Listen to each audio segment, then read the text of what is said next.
Lo anunciábamos iniciando el programa, una de nuestras invitadas para la tarde de hoy en Audición Gomidás es la escritora, ensayista y abogada Ana Arzumanian.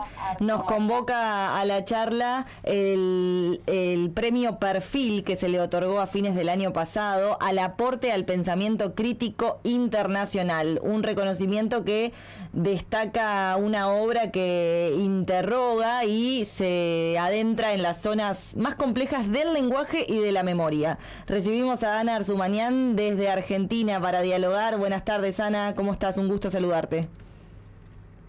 ¿Qué tal? ¿Qué tal? Buenas tardes. Gracias por la invitación. Muchas gracias por recibirme. Bueno, ya comentábamos lo vinculado al premio Perfil y especialmente al premio puntual que se te otorgó, que es el de el aporte al pensamiento crítico internacional. ¿Qué significa para vos este reconocimiento al pensamiento crítico en este momento de la historia?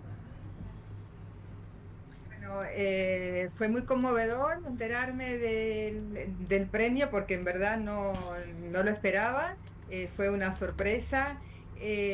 Hace mucho tiempo que me interesan las relaciones internacionales, el derecho internacional. En verdad, me preparé en derecho, pero específicamente en derecho internacional a través de seminarios y congresos sobre genocidio armenio específicamente y holocausto. Últimamente estuve trabajando, enviando notas al diario Perfil sobre justamente el pensamiento alrededor de las relaciones internacionales, acerca del mundo, de las guerras, de las situaciones que se viven. De todas maneras, cuando trabajaba, digo en pasado, pero lo sigo haciendo, pero en este momento estoy más en el ámbito del periodismo cultural, en la ficción y en la poesía, también en mi manera de pensar es a través del género poético, pero lo que me conmueve es el mundo, es el modo en que el mundo se desenvuelve. Y bueno, mi voluntad, mi deseo es estar a la altura de este mundo. Y creo que la única manera de estar a la altura es intentar comprenderlo, ver qué sucede, en qué coordenadas se mueve. Entonces, bien, fue en verdad muy, muy conmovedor.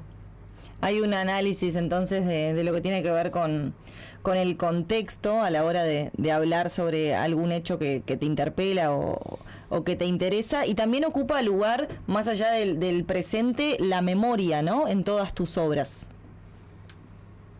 Sí, hay, como bien decís, una traducción de la emergencia y de la urgencia del acontecimiento al lenguaje, a poder darle y ponerle palabras a eso que resulta urgente y en emergencia, que es una emergencia económica, política, social, estética también, ética, claro. Y todo eso, que tiene que ver con el presente, es como un arrastre de cuestiones del pasado, obviamente, ¿no? Uno no analiza únicamente el presente, porque el presente es el hecho, como decías bien, coyuntural, pero que está armado dentro de un relato, dentro de una narración, dentro de un modo de contarnos, y ese modo de contarnos tiene que ver con los modos en que nos veníamos contando, y entonces también con la memoria. Cuando digo memoria es memoria de los hechos archivísticos, documentados, registrados, testimoniales, pero también, claro, el relato de esos hechos, cómo nos contamos aquello que nos sucedió. Y qué lugar nos corresponde como responsabilidad los escritores o los intelectuales para volver a contar o para seguir contando, de qué manera, con qué herramientas, bueno, cómo lo hacemos, cuidando al resto, cuidando a la sociedad, ¿no? Entonces creo que nos corresponde una gran responsabilidad. Y en tu caso puntual, tu identidad armenia, como la nuestra, ¿cómo atraviesa eso tu forma de pensar y de escribir?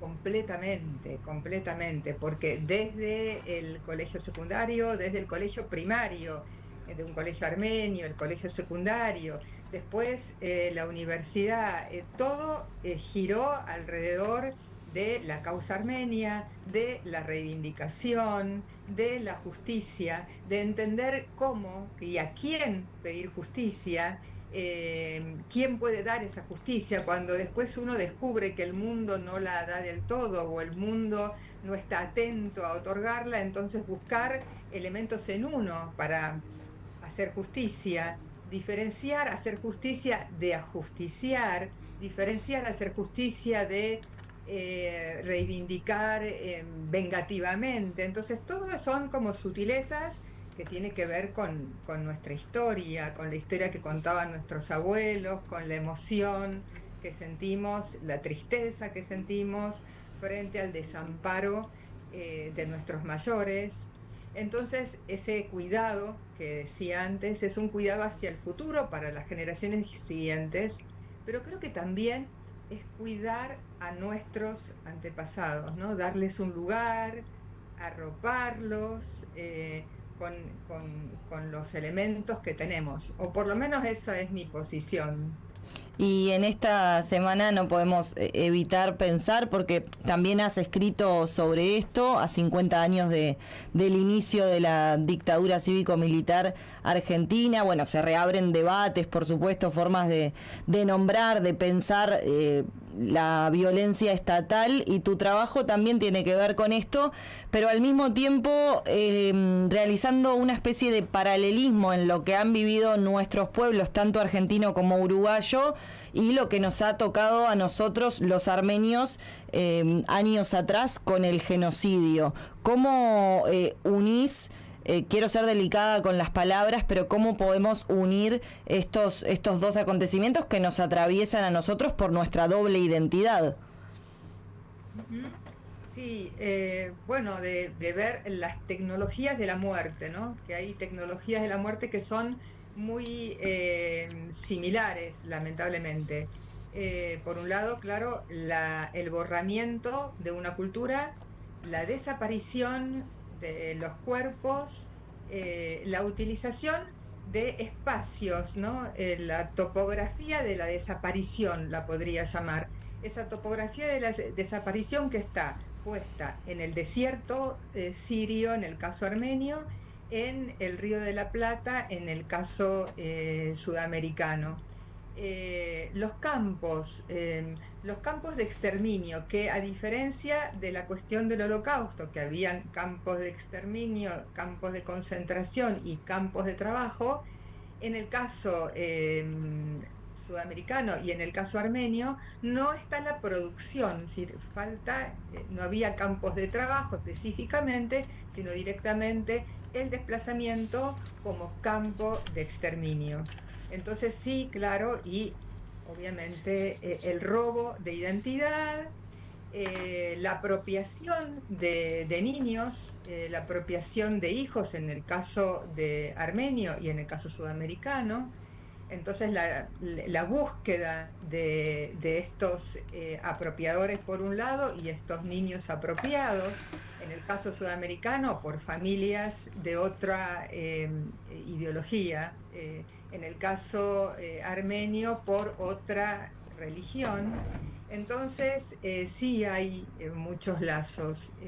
Alguna vez en un viaje, suelo contar que en un avión justamente yo me senté con una mujer que era una mujer turca que trabajaba en las Naciones Unidas, y conversando ella me dijo: bien, en verdad nosotros tendríamos que considerarte a vos como si fueras una nieta y quisiéramos que te ubicaras como nieta recuperada, quisiéramos recuperarte, ella decía, para la Turquía actual, ¿no? En realidad esto se me presentó a mí como una cuestión problemática, un dilema, en verdad. ¿Queremos ser recuperados? ¿Dónde nos recuperaríamos? Bueno, no en la Turquía actual, pero habría sí una posibilidad de convivencia. En fin, esto abre muchas cuestiones, pero claramente hay muchos lazos en común. Vimos, bueno, reflejando un poquito lo que nos explicás, incluso en marchas que se han realizado en distintas ciudades de Argentina, la participación de las colectividades armenias de distintas ciudades o instituciones bajo el nombre de la institución o de la colectividad, es decir, dejando a la vista este paralelismo justamente. Sí, sí, sí, sí, sí, porque además hemos sufrido también toda una generación Claro. que nació o se crió durante la dictadura, eh, unas, unas formas de vivir, unas formas de relacionarnos que tenía que ver y que tiene que ver con el silencio, ¿no? Si nuestros antepasados no podían todavía decir lo que les había ocurrido, rápidamente sucede en las dictaduras en Sudamérica con ese lema, sobre todo bueno, en Argentina, que ese lema que aparecía en todas las calles que decía el silencio es salud. Entonces, a ese silencio donde estábamos nosotros embargados se suma otro silencio, de modo que el trabajo, y acá otra vez utilizo la palabra recuperar, el trabajo de recuperación de una palabra es un trabajo casi arqueológico, ¿no? De ir a la palabra armenia o en armenio o traducida al castellano y luego dentro de esta comunidad poder otra vez tener un lugar en la palabra, que es un lugar también en la calle, que es un lugar también en la comunidad, porque ¿qué es una palabra si no es un cuerpo en comunidad? ¿No? Si no es eso, la palabra es solo una imagen verbal, digamos. Claro, y además sería también una especie de llamado como a una reflexión de lo que es la coherencia en el uso de la memoria, ¿no? Como en el ejercicio de la memoria, ¿no? Como el cruce de los acontecimientos que nos atraviesan. Bueno, hubo un debate también en un tiempo dentro de la propia comunidad si íbamos únicamente a poner el énfasis en la cuestión del genocidio armenio o íbamos a abrir, que claramente tenemos que abrir ese abanico porque si nosotros estamos preocupados por todo lo que nos pasó, también en empatía nos preocupamos a todo lo que le pasa al mundo. Digo, no podemos hablar del genocidio armenio sin hablar del genocidio ruandés, sin hablar de lo que pasó en los Balcanes, sin hablar de lo que sigue pasando. Yo creo que hoy nuestra posición de sobrevivientes, es decir, de familiares de sobrevivientes, es entender qué condición tiene la víctima. Y la víctima tendría que tener una condición digamos, comprender qué cosa es el amor hacia el otro, qué cosa es el armado de una comunidad cuando toda lo social y el lazo social se desarmó, cuando la ciudadanía se desarmó, cuando se trató a este grupo de gente como enemigo, ¿no? Esa es otra de las condiciones que también coincide con la dictadura sudamericana, las dictaduras, que es la noción del enemigo interno, ¿no? El armenio como un enemigo interno dentro del imperio o dentro de esa república que se estaba construyendo. Entonces salir de ese lugar de enemigo, cómo es la construcción del enemigo, o sea, cómo se ha construido para el turco en relación al armenio como enemigo y cómo hemos nosotros construido al turco como enemigo. Es decir, volver a poner en la mesa todas estas cuestiones y, claro, entender las otras violencias que están sucediendo, porque si no, ¿qué sentido tendría si no estamos pensando qué pasa hoy?